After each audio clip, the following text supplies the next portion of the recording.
It is astonishing what he has done. Absolutely extraordinary. He's come back from 104 points down to within 2 points by the end. It does come down to those fine margins. Hello and welcome to the Inside Track, the podcast that takes you behind the scenes of Formula One through our exclusive access to Red Bull Racing. I'm Rick Edwards, journalist, broadcaster, Formula One fan. And I'm sports journalist Matt Majendie. On today's show, obviously, we'll start with this. Lando Norris crowned the winner of the 2025 Drivers' Championship. Max Verstappen misses out by just 2 points despite winning in Abu Dhabi. We're going to hear a bit of end-of-season reaction from Red Bull's chief engineer, Paul Monahan, post-race. And we look back at the best bits of the 2025 season. And we'll have a bit of chat about 2026, a year of huge regulation changes. And we will share our predictions for next season. As always, if you want to watch this episode or get the latest video content from race day, subscribe to our YouTube channel, the Inside Track podcast. Matt, you were there. It was from back home. It was exciting. Yeah, it's the longest build-up I think I've ever had to a race. I was sort of desperate for it to start. It felt like there's been sort of days of build-up, and it wasn't quite the thriller that we saw in like 2021 or whatever, but it was nervy and cagey the whole way through, and I love that. There was still intrigue to the end, wasn't there? Yeah, completely, because the thing with Formula One is you just never quite know. Like stuff happens, and stuff happens quite regularly. And you've got to hand it to Lando Norris, really. He just under intense scrutiny, pressure, knowing that Verstappen is ahead of him, doing exactly what Verstappen needs to do, as Verstappen was probably always going to do, and holds it together, gets it done. And I think a lot of people, probably including us, maybe doubted him at various points. I think he doubted himself at some points across the season, but he's done it. And when you see the scenes of celebration and him, tearing up and stuff, it's like when someone wins their first championship, it's always beautiful. I do like it. Yeah, I agree. The emotion in and out of the cockpit was lovely, and actually, even seeing Verstappen looking pleased for his friend who he's known for years, which is quite bizarre and humble and gracious to see him pleased from winning. Yeah, you forget that these drivers, with a few sort of notable exceptions, they're mates effectively. Yeah. They spend so much time together. Most of them live in the same place. Like they're obviously fierce rivals on the track, but actually when I was sort of trawling through the various Instagram posts of all of the drivers. They're all congratulating Lando and putting up nice. I mean, have you seen Alex Albon's? My granny will be delighted. And the photo, it's worth going and have a look. But the photo is used two photos: a photo of him really grinning with Lando, looking very sort of serious and a bit fed up, and then a photo of Alex's granny with Lando, and Lando's absolutely beaming. It really made me chuckle. Absolutely superb. It's superb. And do you know about Lando's drive? I know he didn't win the race, but it was a real championship-winning drive. He was nearly driven off the track by Yuki, which I know we'll talk about later. Pulled off double overtake on Lance Stroll and Liam Lawson, which was a great move. Held off Charles Leclerc. Endless pressure. It was so impressive to see, and it was great that the championship was won kind of fair and square, which was when there could have been scandal and all sorts of things happening on track. Yeah, and I got the sense at the end that Verstappen was pleased for Lando, but also pretty delighted with the shift that he and the team have put in, particularly in, I guess, the second half of the season. Yeah, I would say, hanging around the team for quite a bit of time after the race, I would say he was the most upbeat of anybody. They gather for a team photo. So you walk through the garage, and just in front of the garage, they gather for the team photo. And his partner was there, their daughter, and everyone milling around. And there was, some people were quite happy, but it was a bit bittersweet and deflated. He wasn't at all. He couldn't have been more upbeat and positive. His message on the radio afterwards, was, "Don't be disappointed. This is a cause for celebration." I genuinely think he meant it. He said it all the way leading up to it. This wouldn't define him, this championship. This wouldn't define the season. And he stuck to that. And it is astonishing what he has done. Like, I think it's his greatest season of driving, as odd as it sounds. He's come back from 104 points down to within 2 points by the end in a car that, frankly, wasn't competitive a few races. It's remarkable. Yeah, and it does come down to those those fine margins. Like you think again to Antonelli not letting, but being passed by Lando Norris in Qatar, giving him those 2 points. If that hadn't happened, they would have finished level on points, and then Verstappen would have won on wins. But then Piastri But would have then let Norris pass yeah, in this yes, race. But yes, it's amazing how you can dissect. You think of Spain, what Verstappen did that cost him there by driving into George Russell. You think and of that's a lot of Antonelli points. driving Yeah, into him in Austria. You think of some different calls that were made. But then you can say the same for the other drivers. It's like yeah. but there were definitely members of the team who were slightly kicking themselves. You'll be unsurprised to hear GP was one of them. Like I think that the what ifs will eat him for a little bit. So, some were a bit, finding it easier to take than others. It's interesting to see how Red Bull reacts to this, because we've not really seen them miss out for a while. So this is and with the new regulations coming in, it's a big challenge for the team. Yeah, but it's not a bad ending. Like if they'd ended No. the season battling for sort of fifth or sixth in that race, then they would have been despondent. They had the quickest racing car and the quickest driver in it, and that's an incredible way to end the year with what they went through. So yes, they lost the constructors by a considerable amount, and that will have hurt. Yes, they lost the drivers' championship, but from where they were, it's an astonishing turnaround, and I think it'll give. Well, I know talking to people, it'll give them a lift, going into the winter and pushing for 2026, this kind of great unknown that we'll talk about in a bit. There were quite a few memes that I enjoyed that were depicting Yuki's defence, Yuki attempting to stop Lando going past. My favourite of which I think was a kind of a door that had been bolted using a What's-It. I haven't seen any of those. That's yeah. Door bolted using a What's-It was good. And another one was, the classic sort of a gate that is sort of in the middle of so there's a path with a gate, but it's just surrounded by field on either side. Yeah. I mean, old you shouldn't laugh, but he did try to drive him off the track. Yes. I mean, he did actually drive him off the track. He did drive him off the track, yeah. Yes. And then got a 5-second penalty for it. I mean, there was a slightly nervy moment, wasn't it, when we were sitting watching the race in the media centre, and up comes on the screen that Lando's being investigated for gaining an advantage for coming off track, which would have been incredibly unfair. But just for a moment that there was that, talk about nervy and cagey at the start, that was one of those nervy moments of the race. Yeah, so final race in that second Red Bull seat for Yuki, as I think you finally allowed yourself to believe it, didn't you? Everyone else has known it for ages, and he seemed sort of relatively sort of upbeat. I saw him interviewed afterwards, and I guess I mean he must have known for a while that this was coming as well, realistically.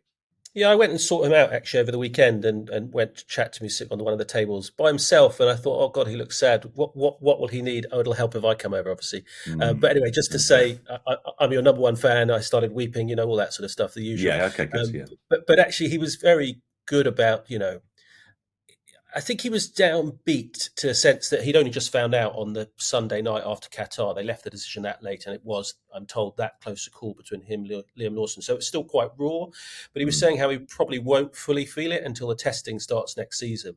But him and his manager were talking positively. You've seen it with Valtteri Bottas, Checo Perez, for example. There are ways back in if you're the reserve driver, test driver. And also this is Red Bull, and we've seen that drivers can... get axed quite rapidly, so there's still a chance there, isn't there? Plenty of flux. And now, Isaac Hajar in the hot seat, and presumably, I don't know. I was wondering about this. It's like, is he looking forward to next season? I don't know if anyone could go into that second seat particularly look forward to it. I think he is actually. What's bizarre is he's driving tomorrow here. So there's a young driver's test, as it's called, and it's a chance for him to try the Red Bull. It's not really indicative because it's not next year's. You can't get a lot from it. But the way he was talking, he has quite a good head on his shoulders. In that, a lot of drivers go, "Yes, I'm going to take on the best and try and beat the best." He's like, I'm really not going to be as good as Max. I just sort of, it's Mm. like hands up. I know I'm not going to be as good, even with a change of regulations. I just can't be.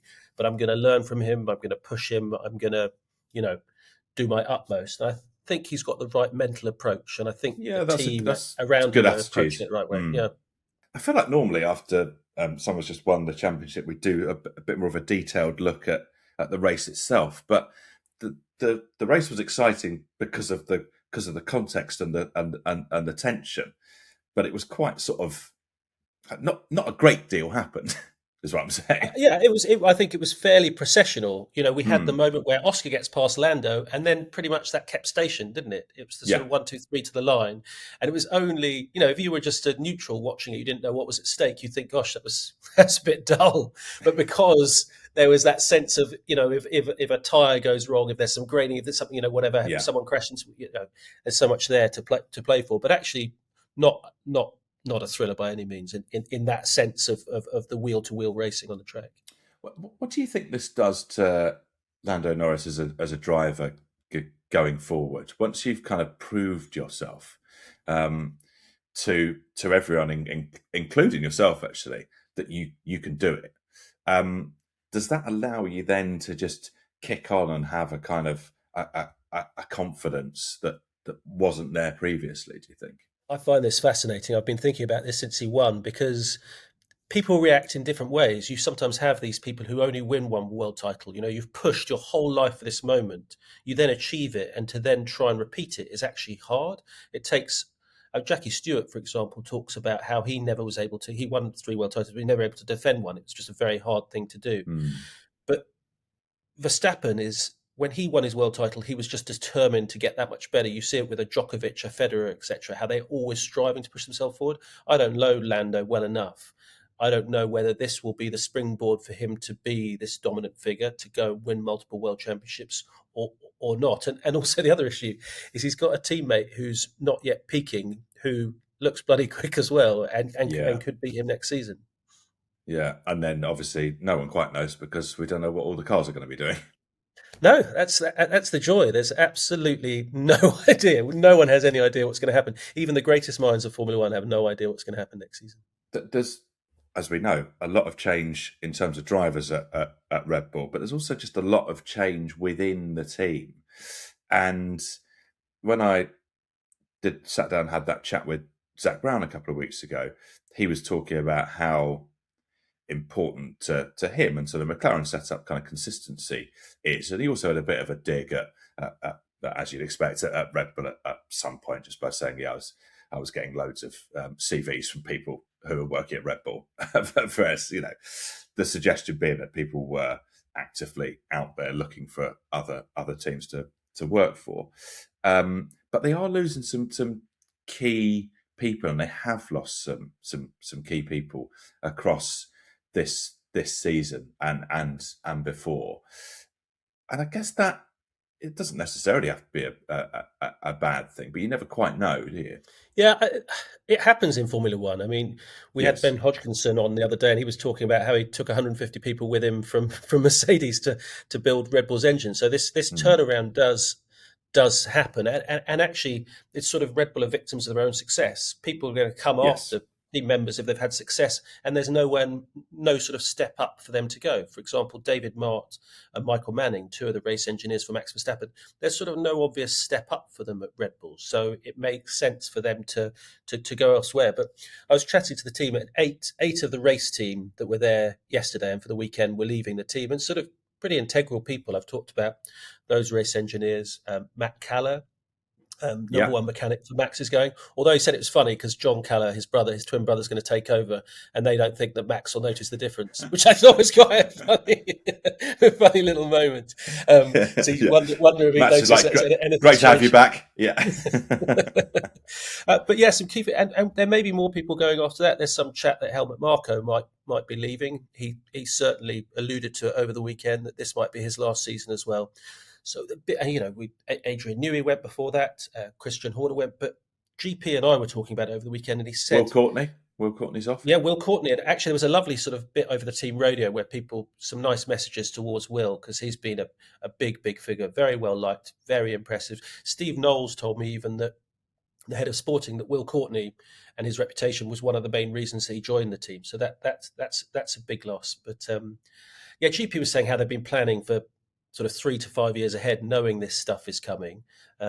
Quite what impact it has, you never know. It's just, sometimes getting that fresh blood in can help you to the next level. Sometimes it can knock you back. Now, straight after the race, you spoke with Red Bull's chief engineer, Paul Pedals, who is famously a big fan of yours. How was he feeling about, well, both that race and then the season as a whole? Well, he tried to escort me off the premises earlier in the weekend yeah. in front of Red Bull, like proper grown-up hierarchy, which that's funny. Austrian don't necessarily get this humour, so it looked quite weird. I'm very fond of him. I tell myself that he's very fond of me, but again, he called me an ignoramus and the usual things. But it was nice to speak to him because he was quite reflective on the season. He's in awe of drivers at points, and he was in absolute awe of Max Verstappen, but also in awe of the brilliant men and women back at Red Bull who have turned this thing around. And actually, I thought he took stock of it rather well, giving credit to Laurent as well as the team boss, but also giving credit to Christian Horner, what he'd built up. So actually, I thought he was almost the best voice of reason to sum up the whole season. In the mid-season part, when we were struggling, if you'd said to us you'll win from Monza onwards, barring one, I think, wasn't it? I suspect we would have grabbed that with both hands and said, we'll take that, but we've finished the season with the quickest car. I will be slightly controversial and say that we still have the best driver, he just doesn't have the World Championship. There's no disrespect to Lando, but I think we do, so I'll state it. We have beaten them fair and square today, by a decent margin as well. So there's a huge satisfaction for me in that when we arguably lost our way a little bit, we found it again and put it back on track and gave him a shot at a World Championship. Yeah, what do I think about him saying they've got the best driver? It's sort of, I think everyone would probably agree if you put aside various biases and fandoms. But maybe, I'm trying to work out, maybe you just shouldn't say it immediately after the other guys won the World Championship. What do you think? No, I think it's fine. I think he's always believed that to be the case. I don't think he was being sort of sour grapes. I mean, no. Yeah, I think that's fine. Well, because we were not just reflecting on the race; we were reflecting on the season as a whole. So maybe it's unfair to just do such a short segment from him. But his point is Verstappen has exceeded expectations. They already have very high expectations of what he's able to deliver, and he went beyond that this season. And he was sitting there eating a pot of ice cream and reflecting on an amazing season and some amazing driving. I mean, think of that. That flying lap in Suzuka way back when at the start of the season, the win in Imola. We're talking about all these late season things, but some of the things that he pulled off early in this season in a challenging car was hugely impressive. Also Brazil. We should talk about highlights, actually. Our highlights from the season, and that I think his Brazil drive to the podium was absolutely extraordinary. I can't think of other drivers who could have done that. It was just brilliant. Like, he's got a record of doing this in Brazil. He has previous, as it were. And it was just brilliant, but particularly because of the backstory. The car was all over the place. They were struggling in sprint qualifying, then qualifying itself. And then they just think, oh, let's just rip it up, put in a new engine. Let's change the whole thing, start from the back and see how we get on. That's just fun, isn't it? And they just went for it. And it was brilliant. I think that's got to be driver of the season, hasn't it? I'm trying to think of other contenders. Oh, I think, there was that sort of, McLaren have obviously been the dominant team. And when they just kept getting 1-2s, did they have 4 consecutive? Yeah. That's, you gotta take your hat off and say that. And they were winning races by half a minute as well. And you were like, it wasn't even, they were so far ahead. It was amazing what they'd come up with, that car. And thankfully they stopped their development for us all watching at home, and Red Bull didn't stop theirs, and so we ended up having this crescendo. So all credit to McLaren for making it a fun fight to the end.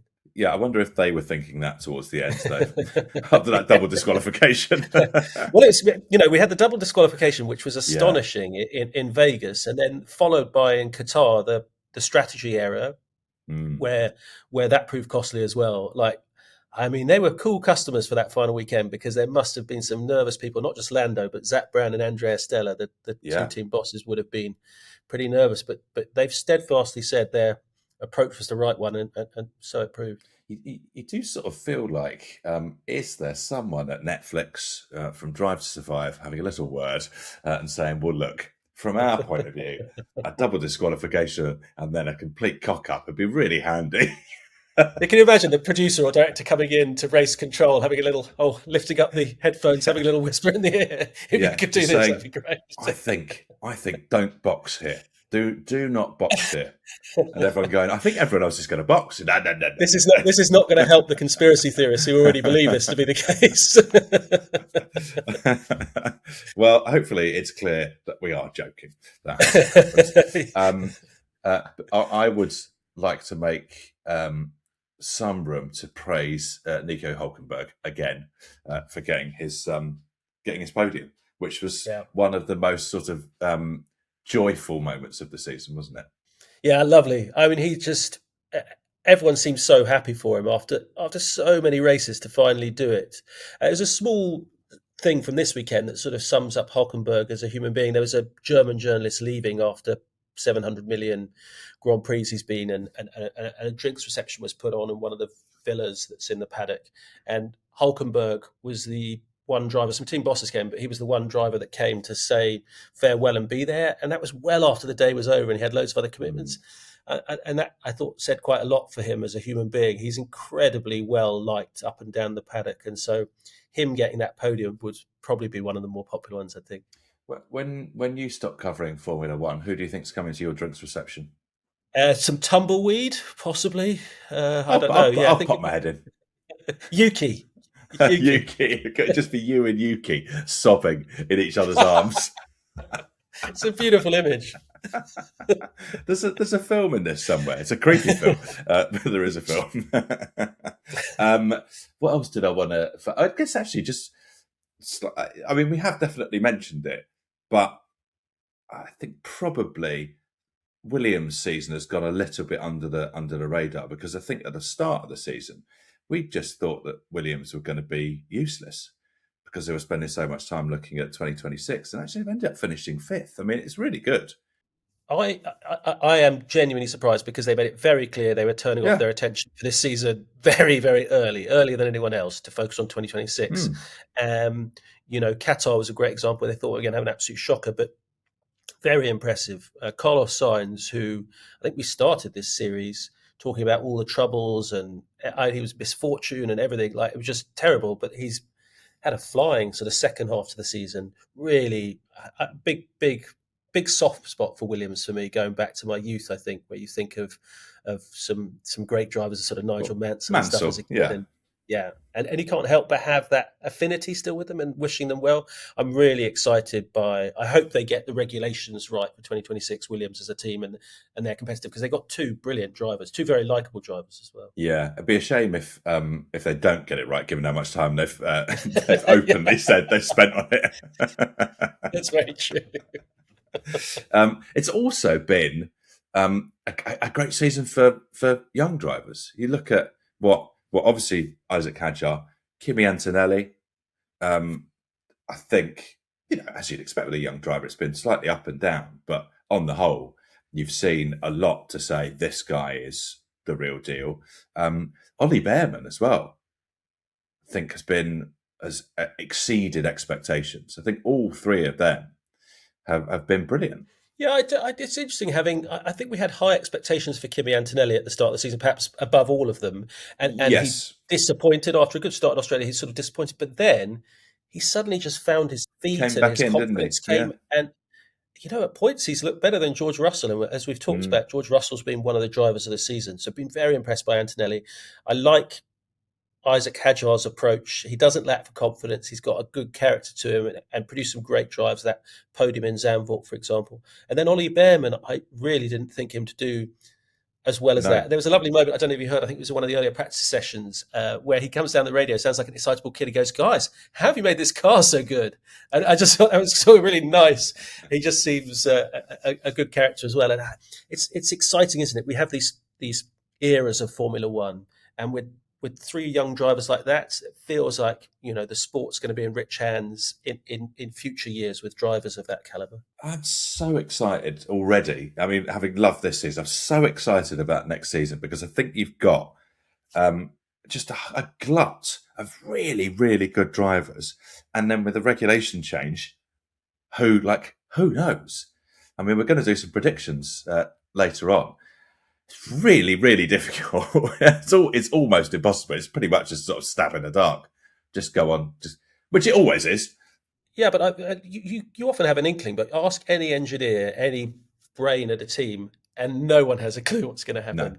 No. What I find fascinating is that the opening test in Barcelona at the end of January, so it's coming around just in a matter of weeks and days. So to start the soon. Season. Is behind closed doors. So that test, there's no sort of prying eyes. Journalists aren't allowed in, fans aren't allowed in. And, I don't know if that means that cars are going to break down and all sorts of mayhem's going to happen. That gives them 3 days to get it right before they go on to Bahrain for the test where people can see. So no one knows. Everyone's saying Mercedes have got the quickest engine, but people are going on history rather than facts, I think, because people don't know what they're like comparative. Red Bull are building their own engine. Cadillac are coming in as a new team. Honda are powering Aston Martin. There's so many different permutations. I love it. Okay, so I think that is the 2025 season wrapped up. Very much enjoyed sharing it with you, Matt. And now we move on to the results of the competition that everyone really cares about. We need a slow drum roll. We do. A slow drum roll. Not my best work. Anyway, so our prediction rules, we get a point for each driver on the podium we call correctly, 2 points if we get a driver in the correct podium position, and a huge, never been seen 6 points if we absolutely nail it. It's actually criminal that we haven't. Did we do it earlier in the season? I don't think we did we? Never. No, never happened. So we've never nailed the 1, 2, 3, which says that we maybe don't know as much. Oh, not very good at this. Yes. So over the season, we've been up against each other, and then you, the audience, and then some form of AI. 5 points separating all of us before the final race. Very much all to play for. Do you remember who you went for? Lando, Norris, Max Verstappen, Oscar Piastri. Was it that order? No, you went Norris, Piastri, Verstappen. Okay, yeah, right. So that gives you 4 points.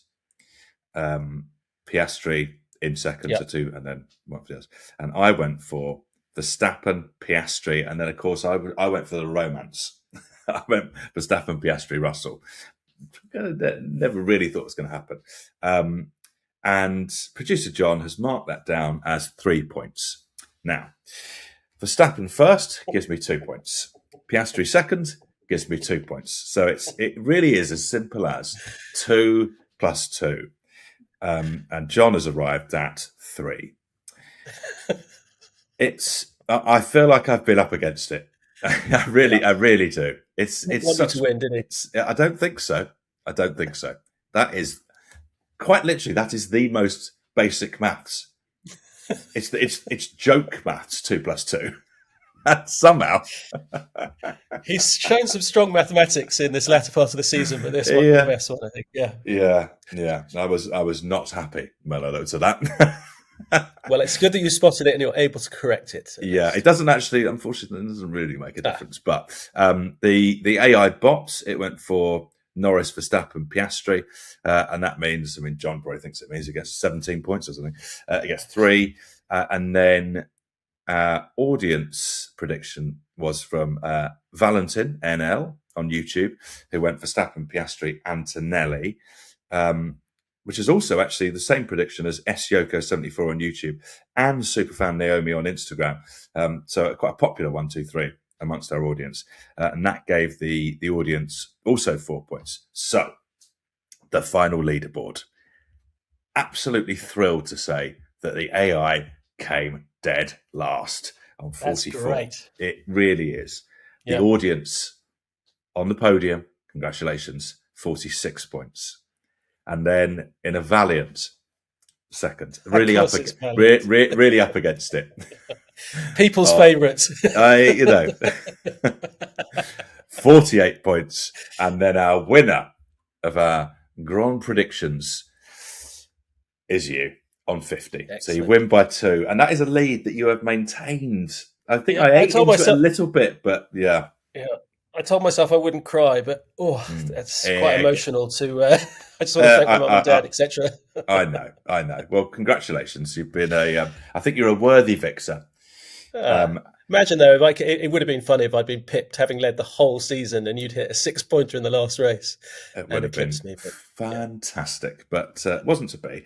So no more races for us to preview. But let's take a look at the 2026 season then. Mm-hmm. So these big regulation changes, I think it's pretty useful to just talk through them. So the cars are going to be a bit lighter and a little bit smaller. I mean, not. Yeah. What you really want is them to be so small that you can start to overtake on some of the tracks you can't overtake. I don't think it's quite going to make that amount of difference, but they are going to be a bit. Is it narrower and less long? Yeah. What Pedals was saying has literally. I mean, that's like slightly over-exaggerated. The only thing that hasn't changed on the car is the way you click the steering wheel in and out. That he said that's the only bit that's not changed. It's a massive change. Like the power units are changed. How you're harnessing power has changed. So the percentage of electric to the combustion engine has changed. So it's 50-50 going forward, isn't it? Well, I think it'll be more 55-45, something like that. Okay. They're still working that out, but it's a roughly 50-50. The size of the tires, wheels, they're different. The chassis is different. Like everything that could possibly change has changed. And some people are negative about it. Others are saying how the sport, this is ever evolving. This is a race on track, but it's a race technological wise and eco wise to try and be greener and stuff like that. It is a massive change. Everything has changed, and that's they've got some bright people in this sport. But and people are going to get some things wrong, and people are going different directions how you interpret the rules. So it'll be fascinating to see. I mean, the disparity between first and 20th will probably be quite big next season. Yes, unlike this season, the last of a regulation window has all narrowed down. So, I mean, I hope we get some flyers, some real left field people coming, from nowhere and coming up with something. But yes, I don't think I'm going to miss DRS, which is out. I don't feel like many people will be mourning its absence. What's your hatred of it? The falseness of it? Yeah, it's just that it's not. Yeah, I don't hate it. I just sort of think it's a bit like a sort of cheat in a computer game. Yeah, it's when you see those moments where it's sort of it was well intentioned, but it's when someone just hits it and just passes so easily. You're like, well, what was the point of that? There's no challenge. Yeah, but effectively, once you get into that zone, you're going past, and I mean, with some exceptions. So I didn't hate it, but I'm fairly glad that it's not going to be around. What do you think is going to happen next season? Have you got any? Do you have any leaning of who's going to come out well from this, or no clue?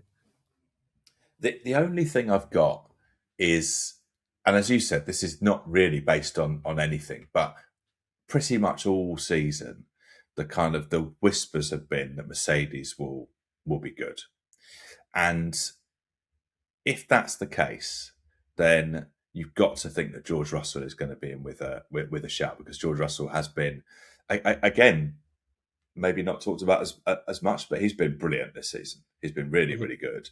And if he is then in the best car, one of the best cars, you sort of think he must have a reasonable stab at it. So I think he's for no real. Yeah. I mean, the safe option is to just say Verstappen. Isn't it, in terms of who you think's going to win the title? But I think I might just say Russell. I'm just interested because it's the Mercedes engine, obviously, that is powering some other teams on the grid as well. So we've seen it with McLaren this season and with Williams.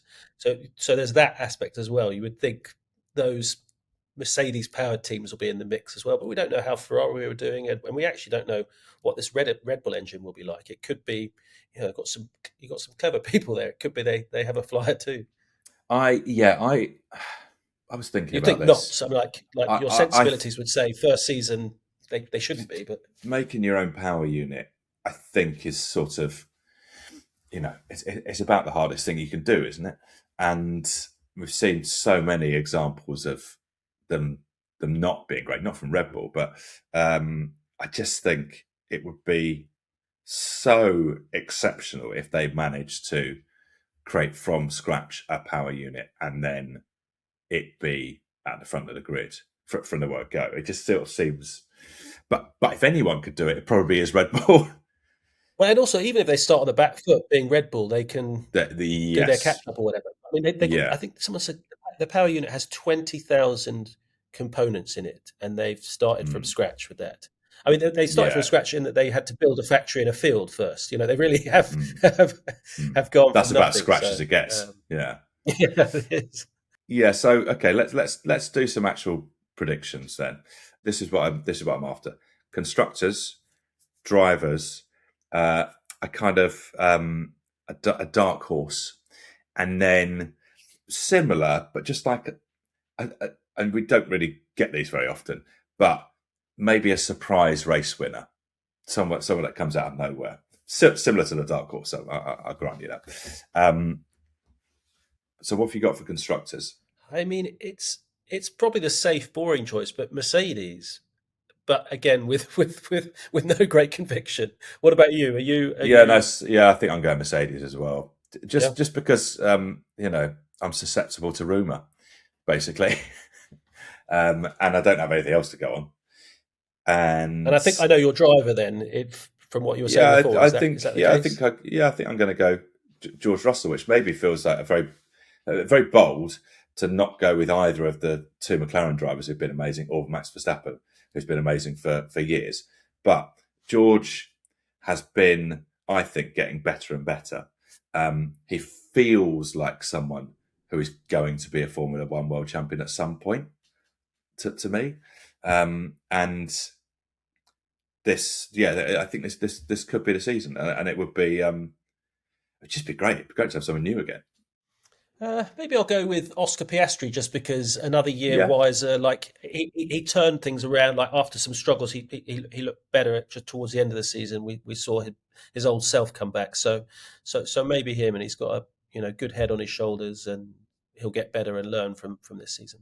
Okay, yeah, no, I think Piastri is a good shout. He's probably my next guess, but then it seems eccentric to not be talking about Lando Norris as possibly retaining, but as discussed, retaining is really, really tough. And then as this season has written very large, you're completely mad to ever write off Verstappen. Verstappen could basically get put out in a kind of 1980s larder, and he'd have a good old crack, wouldn't he? What about a dark horse? So actually, what I want from a dark horse is probably a dark horse team. Like what team might surprise us?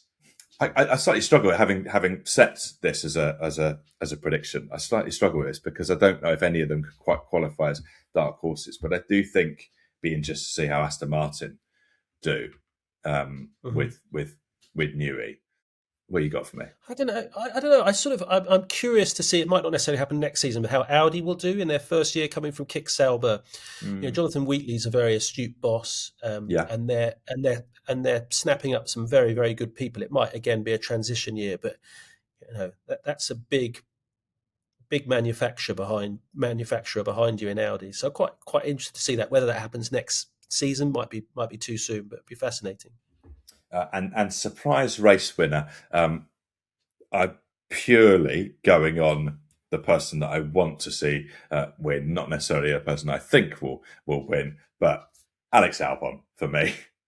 It's not, if the Williams is good. So I would have had 2 picks. That was probably one in my head, but the other one, Ollie Behrman, again, I just would like to see him win. I just think that would be lovely. So we're thinking way too much with our hearts than heads, perhaps. I don't know, but although the Alex Albon one seems perfectly plausible, and who knows? Haas have surprised, Ollie Behrman surprised. So no one knows. Right, so that is it from us from the Inside Track this year. Do remember to follow us on Instagram, TikTok or YouTube for all of our episodes, the best bits and even more content. Just search for the Inside Track podcast. Big thank you for joining us this year, listening in, for all of your comments. Not all of them, actually, most of your comments, and for taking part in what has been a legendary Predictions League. The Inside Track is funded and made by BBC Studios, a commercial company that's wholly owned by the BBC. It's produced and edited by John Weeks, video editing and social media by Georgina Revel. James Cook is the executive producer, and maths by John Weeks. Yeah.